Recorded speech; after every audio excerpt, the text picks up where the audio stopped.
Alright everyone, BetoORourke has problems, namely being in 6th or sometimes 7th place in the Dem field. He's waffling around between 1 and 3% in the polling. And so he's got to try to take himself and stand out among the crowd of Dem candidates, at least among the lower tier, so he can gobble up enough support to kind of be viable. And he's having problems doing that because, like, the initial shine of BetoORourke was, yo, he kind of, sort of, almost came close to beating Ted Cruz, and he's youngish, and oh, he skateboards, so he's a really cool dude. And then people realized he eats magic dirt and fucks his family over and weird shit like that, and they don't like him as much. So now he's trying to be like the most anti-Trump, and you've seen things morph throughout time. At first, like a year ago, Trump was hateful or dubious. Then Trump was just mean. Then Trump was dog whistling to racists. Then Trump was a racist, and now BetoORourke has taken that concept of Trump, the evil-doing Orange Hitler, and taken it to the next logical step, which is that he's a white nationalist. So now Trump is no longer does he just hate blacks and Jews and Hispanics and stuff. I mean, he was hating them for a long time, supposedly, according to the Democrats who used to love Trump. Amusing. So at first he was just hateful. He hated minorities. Now, not only does he hate them, he hates them so much he wants to segregate them out of the country and turn the U.S. into a 100% like white fascist dictatorship or something, I guess. This is fucking weird. It's fucking weird that there are people that actually take this crap seriously. Like, when did you start becoming a fucking Inquirer or Weekly World News fan? You know, The Onion is not meant to be real life, but sometimes when I read news stories about what these weirdos are saying, people like BetoORourke, I have to think, did they get their talking points from The Onion or from Mad Magazine or something? Some joke writer, I think their speechwriters are joke writers at this point. Like, they must have worked for MTV or something like that 20 years ago. They had to have, because the things that they say are so objectively false. There's no evidence whatsoever in any reasonable, sane sense of the term to determine that Donald Trump believes in white nationalism. There's literally no reason whatsoever under the sun to speculate that that's even a possibility. And in the absence of any evidence of something, why bother speculating? Unless you can hypothesize and probe it and try to find evidence. Go ahead. People have been doing that for years. For several years now, people have gone through everything Trump has ever said and done throughout time with a fine-tooth comb. To this day, I have never been confronted with a single compelling piece of evidence that Donald Trump is even a racist, let alone an ethno-nationalist. Now, I see a bunch of white nationalists complaining about Trump because he didn't build enough of the border. He hasn't deported enough people. He wants to protect Venezuelan refugees.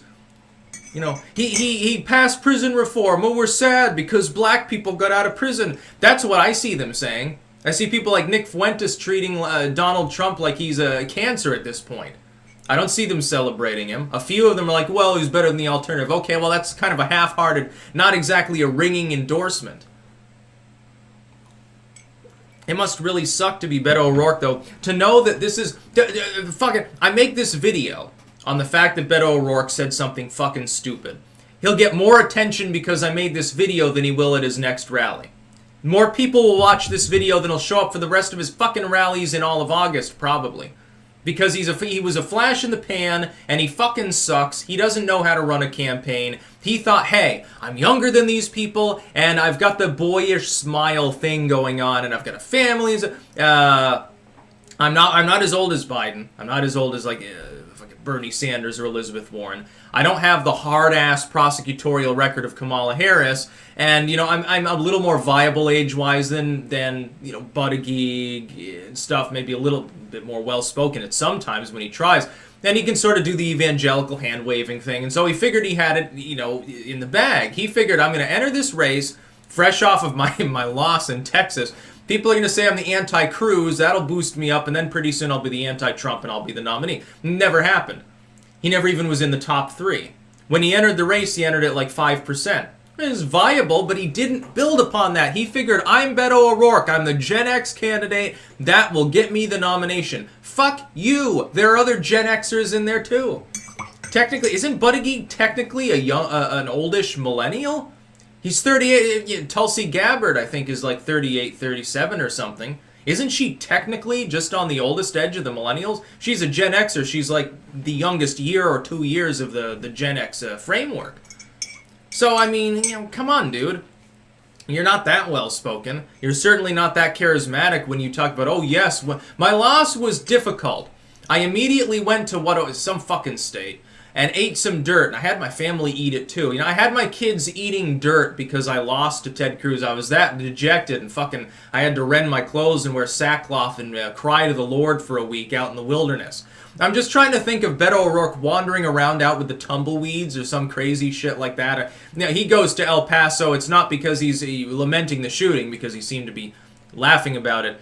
His response was totally fucked up. And will probably destroy his campaign. He goes out there to harvest the tumbleweeds, and he just sits there in a pile crying, and fucking he has the Mormon priest come and bless him. And say, oh, Father, I have sinned, for I didn't beat evil butter cow lover Ted Cruz, the cringe meister.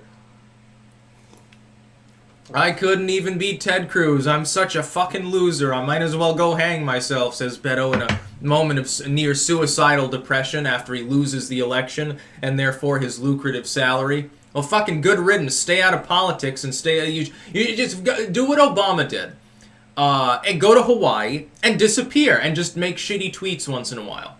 You'll be far more respected because now people are going to remember Beto O'Rourke as a dude who chronically lost instead of a dude who almost kind of won, could have been president, dropped out gracefully, retired into private life, and said, well, you know, I've got my pension, I got a private thing going, I can do local speaking tours.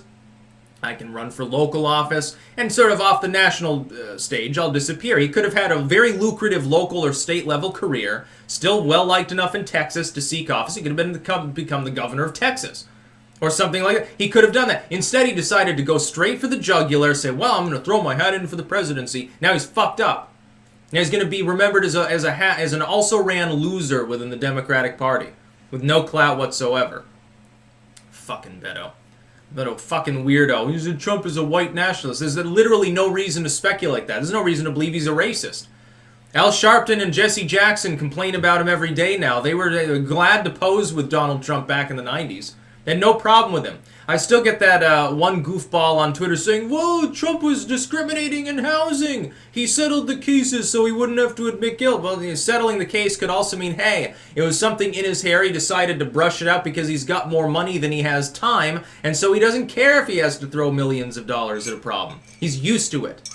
Give me evidence that Donald Trump has actually discriminated against people and done racist things. Then we can talk. I'm not seeing anything. I've literally, there's nothing. Not one bit of it. Oh, there's a Muslim ban. There was no Muslim ban. It never happened. There's no such thing. Wasn't even permanent. But he banned people from certain countries that are majority Islamic. Yes, yeah, he banned Jews and Christians from those countries, and he didn't ban Muslims from other countries. It's not a Muslim ban. What the fuck are you talking about? I'm a Muslim, but that's not a race. It's a religion, you idiot. You've got to be a fucking moron to believe what Beto O'Rourke is actually saying at this point.